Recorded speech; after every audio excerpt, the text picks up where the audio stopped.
Ready, start. Sir, I would like to make a few observations so that the Honorable Minister will make a note about the way in which these institutions are being run.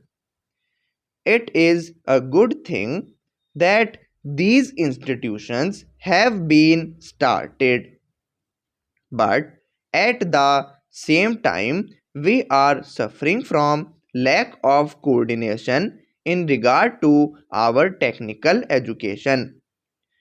We have certain institutes like the Polytechnic, etc., under the Scientific Research and Cultural Affairs Ministry, and they are run through the state governments. Then there are the engineering colleges under the universities, and thirdly, sir, trade technical education is imparted by the Central Labor Ministry at the state level. In addition to that, the states have certain arrangements of their own for technical education. I feel that there is no effort at coordination, and that leads to a good deal of confusion. Perhaps if there is effort, there are certain difficulties. I hope the Honorable Minister will tell us about that. I would also like to suggest that even in these four institutions, as for some time the medium of instruction would be English, for emotional integration, an attempt should be made to take a few students from the neighboring region or other regions on a reciprocal basis. Otherwise, these institutes will themselves be developing, as was hinted by the previous speaker, some regional consciousness. There is great difficulty, sir, with regard to technical personnel for teaching, and I am not aware in what way these institutes will be staffed.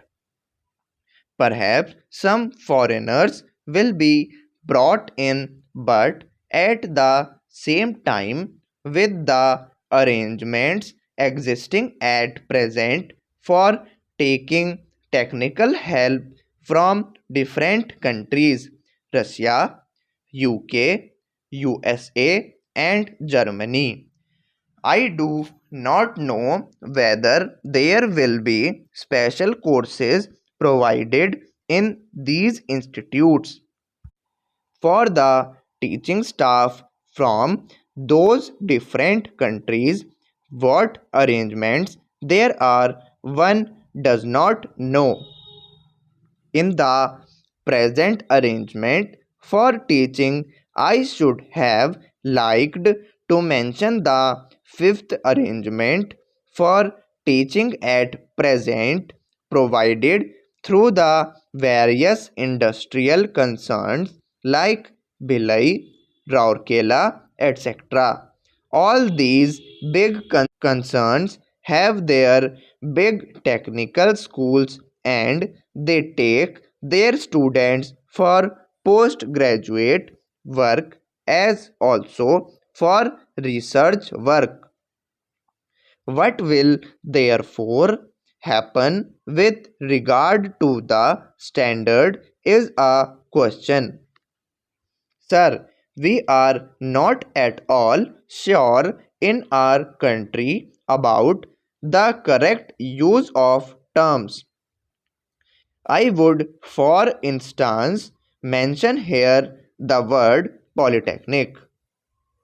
They have one school, and even if there is arrangement for starting another subject, no effort is made, and no sooner they feel they should give guarantee of some sort of technical education without proper inquiries with regard to the possibilities for employment and the various mineral resources, etc., and the basic education that should enable the students to enter the polytechnics, to have the training where it is available. These polytechnics are started.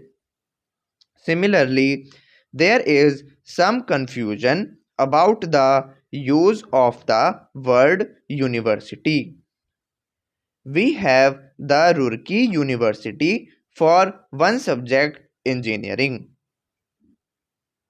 So it seems there is going to be one university for one faculty. We have one music university also in Madhya Pradesh. We are going to start, I am told, perhaps a university only for agriculture. So, if these institutes are there, which terms seems to be really appropriate word in place of these one faculty universities, I think the Honorable Minister should take the initiative in determining what should be the exact connotation of these terms. Otherwise, one day, as was pointed out, there will be perfect confusion. There comes also the question of the recognition of the degree given by these institutes.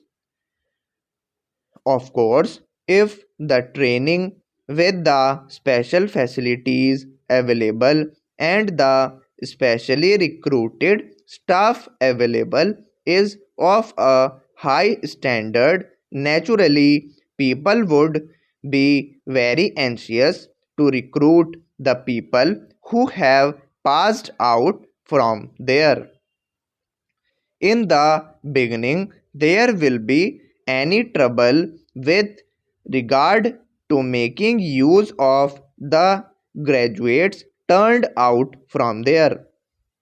But the question of recognition has to be decided on certain principles, and those principles should be laid down and followed from the beginning.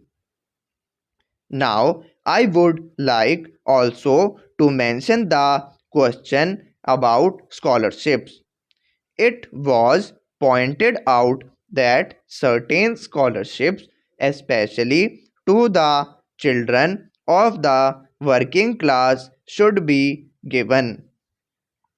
I would like to point out here that there is already provision for that, and it is not something new.